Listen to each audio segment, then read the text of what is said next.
Alright, it's time to continue with the T-72 AV term T platoon. I know, last time I made a mistake, I called it the term S platoon. That's a different vehicle. Anyway, I'll be driving two of the new vehicles in this video. The S, or the 2S25 and the 2S38. Now this vehicle seems to be quite popular with the players. A lot of players seem to like this vehicle.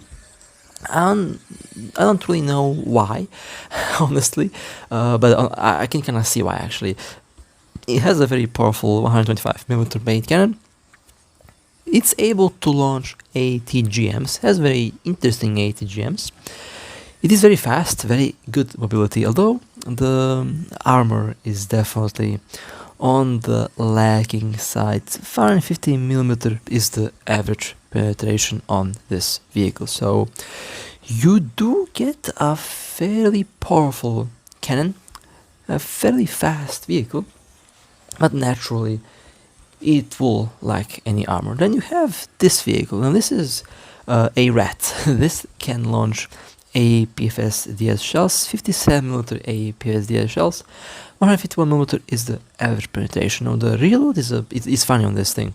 It also has APCB explosive shells, which do some devastating damage if you manage to hit vehicles from the side. But the rate of fire on this tank is actually a little bit interesting, because the Begleiterpanzer, for example, has a better rate of fire and has an ATGM. I would say the Begleiterpanzer definitely has overall a better performance, but I would say this vehicle does get better ammo. However, the Begleiterpanzer can fire much faster. It has a much better rate of fire than that thing. And more on that vehicle later in this video, but let's start with the 2S25. Now, again, this vehicle is fairly fast. I think it's also amphibic. I think this thing should be able to swim. It does feel like a modernized Object 906 in a way. So that's why I pretty much expect it to swim. I didn't try to swim with this vehicle yet. I kind of don't want to try to swim, because most likely it will just, sink, but it could potentially be able to swim. I'm not entirely sure if that's true or not. Now, having no armor means that you have to rely on cover. Obviously, you can't just rush and expect to survive in top tier with no armor. And that means artillery, revenge bombs, revenge fighter, autocannons, artillery, high explosive shells, heat shells, missiles, rockets, all the explosive stuff will do some significant damage on the vehicle. And by significant, I mean anything in close proximity will pretty much destroy the vehicle in a single hit.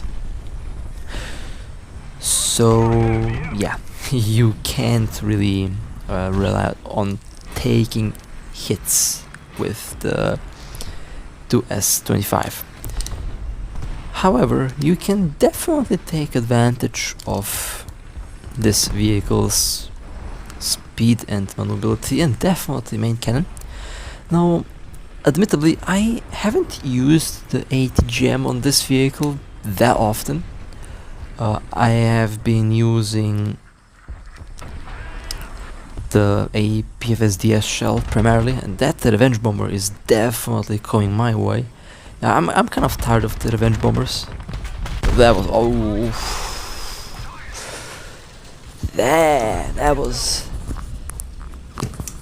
a hit. All right, I'm impressed by my own hit there. Yeah, that's just me being completely fed up with the revenge bombers. I've played like 100 battles, and 100 of 100 I had bombs just fly straight towards my vehicle. Every single time the revenge bombs just go after me. And yeah, I mean, I started to just shoot the revenge bombers with my main cannon is actually a lot more efficient than using the machine guns. Yeah, that was a very good hit. A revenge bomber destroyed. I think the revenge bomber didn't even drop bombs. They have been trying to get to me, but they failed. Well, they were close, half a kilometer away, but yeah.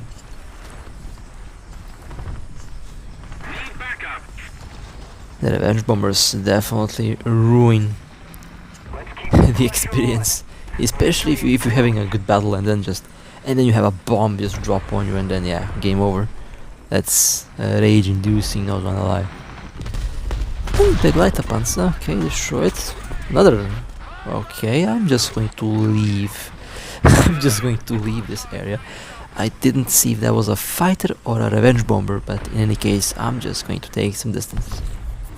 Again, with this vehicle, any close proximity explosive bomb or anything pretty much exploding nearby is potentially fatal for the vehicle. Now, I do like the maneuverability on this thing. It's surprisingly very pleasant to use. It's very responsive to commands, very agile to move around. I do like vehicles that have such a responsive feel, and this vehicle is one such vehicle. Even though it's probably not my favorite vehicle in Tier 9, for various different reasons, I would say it is still good enough, decent enough. I mean, that cannon is definitely very powerful. It is a very good cannon. There is no denying it. That's a good hit in the side. This is what I'm talking about. The side armor on that tank is it's very thin, and even at that angle, the shell will just go straight through. Any tiny bit of side armor exposed, and it's game over. That's just how thin the armor is on the T-72. I mean, on most main battle tanks in top tier, you can expect similar armor to that, honestly. So that's not a big surprise, but at the same time, you know, some vehicles can bounce shells from the side like that, but the T-72 can't. So you pretty much need to be very careful with how much armor you're exposing, because it's very easy to pop that vehicle from the side, even if angled. The APFSD shell can just fly straight through, and that's kind of a problem. But at the same time, it's top tier, and any shell will just go through anyway. It doesn't matter. Well, it's the first battle, and not a bad battle. That was definitely fun. That revenge bomber did not see that coming. Anyway, let's go and play the next battle, and the third battle will be with the Autocannon Rat. Now, where do I go with this vehicle over here? You know what? It's a good thing that I have like 15,000 battles in the game, because I have a proven track record of having certain positions and locations actually being crucial and bit much deciding whether it's a victory or a failure. This position on this side of the map right here is crucial for a victory. If you manage to hold this position well, you cover 2 sides and you cover the base, so technically you are able to cover 3 sides from this position. And this is what I'm trying to do here. Of course, you will have to have some form of team support if you want to obviously win. Usually, in my case, I don't really rely on the team that often, because I just usually don't have that much luck with teammates in this game. So I usually play and go with every battle completely solo. I just don't expect support from teammates.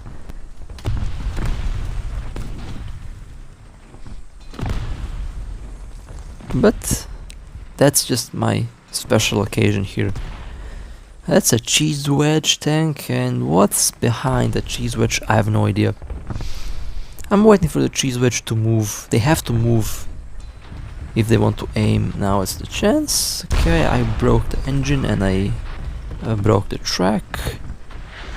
And let me see if I can... Yeah, okay, that worked. Even at that angle, the cheese wedge is vulnerable. Frontal armor though, that's a different story. Okay, that bounced from the composite armor as expected. The ZTZ has some very powerful frontal armor.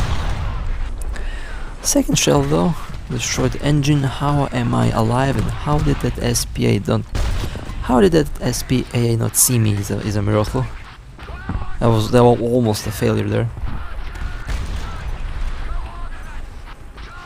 If that vehicle did see me, I would be dead by now, but I'm alive.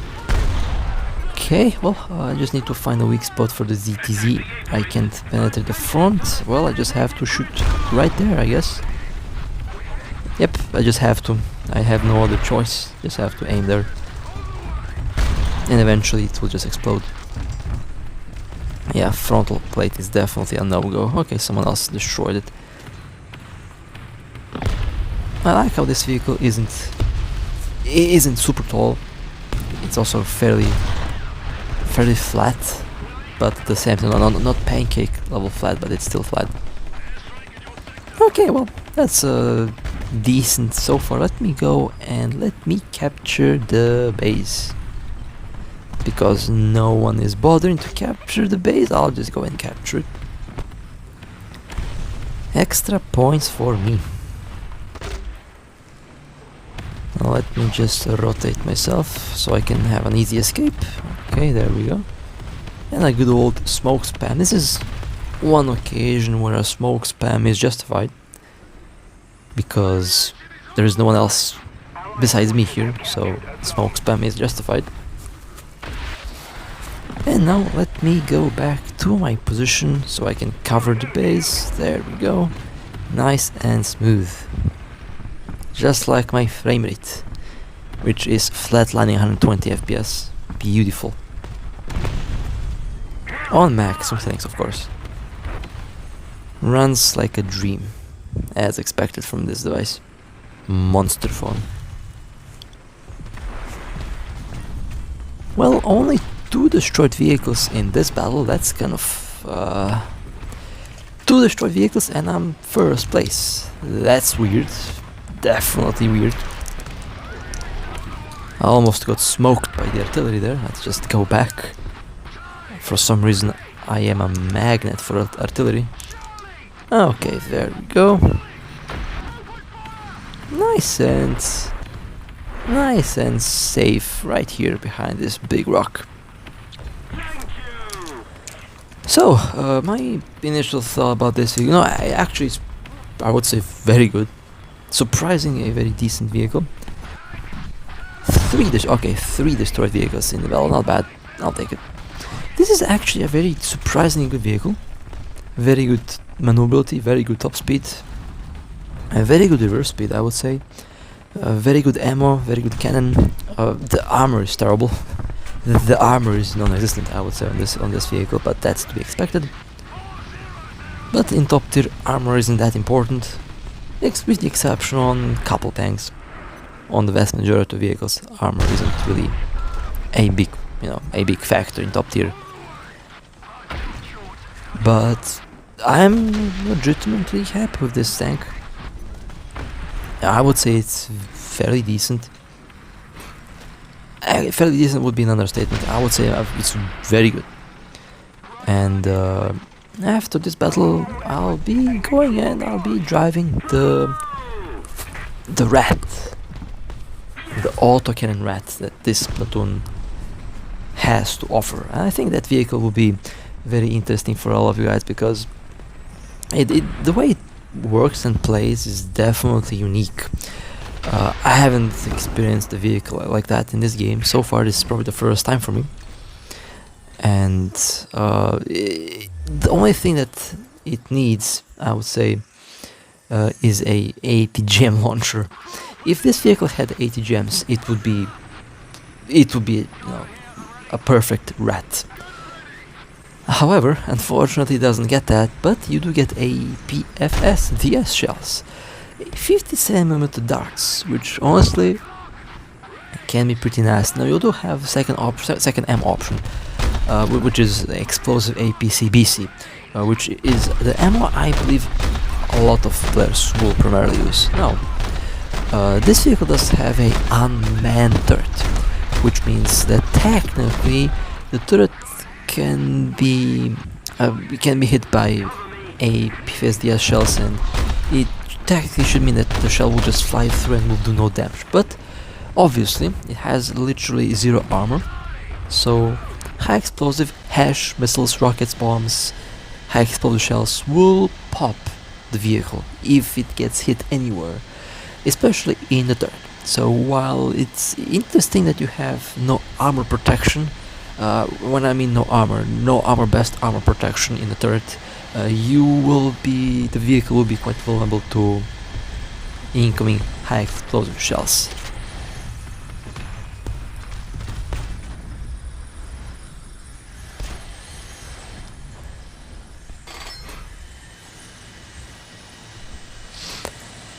Okay, it's a very interesting and long revenge bomber run. Usually I just yeet this thing, but now I just want to use my missiles. Because that was a boomstick, and I just had to destroy the boomstick.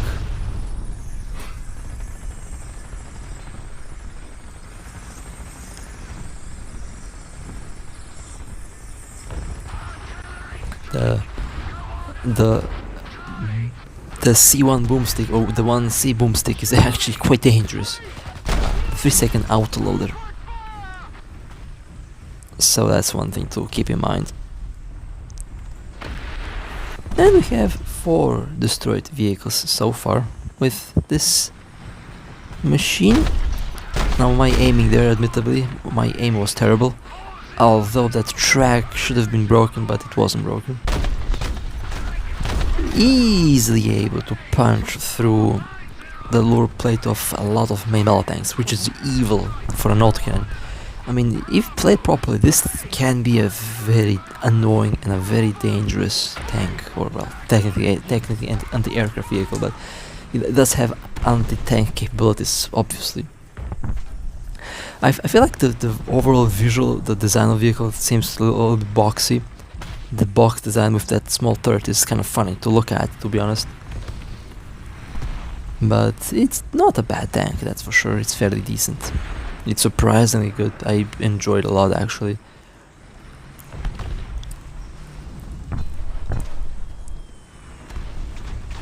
The reverse speed on this tank, on this vehicle, isn't fast, but honestly it's much better than on the main vehicle of this platoon. 20 km/h is decent enough. It is going to be able to get you out of trouble just fine, without a problem. That's tank number 6 actually, okay. Let's go for a revenge bomber run. Our victory is near.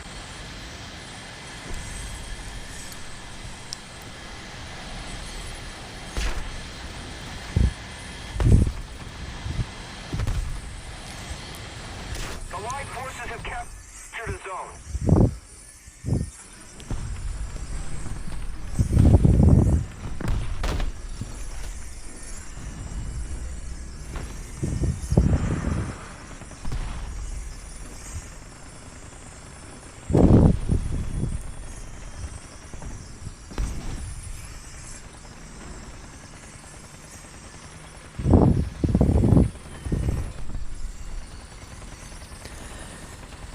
Okay, time for me to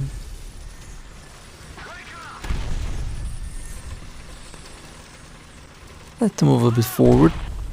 And I got stuck. I'm a master of getting stuck. That's a fact. I can get stuck on pretty much anything in the game. But anyway, we are nearing the end of the video. Honestly, all of the vehicles that I've played today in the last video are decent vehicles. This is one of the more interesting platoons because all of the vehicles within the platoon are actually quite more than usable. And do tell me what you think about this new platoon and the vehicles. And well, with that being said, I hope you guys enjoyed. If you would like to support me, feel free to like and subscribe. And with that being said, stay safe. As always, I'll see you next time.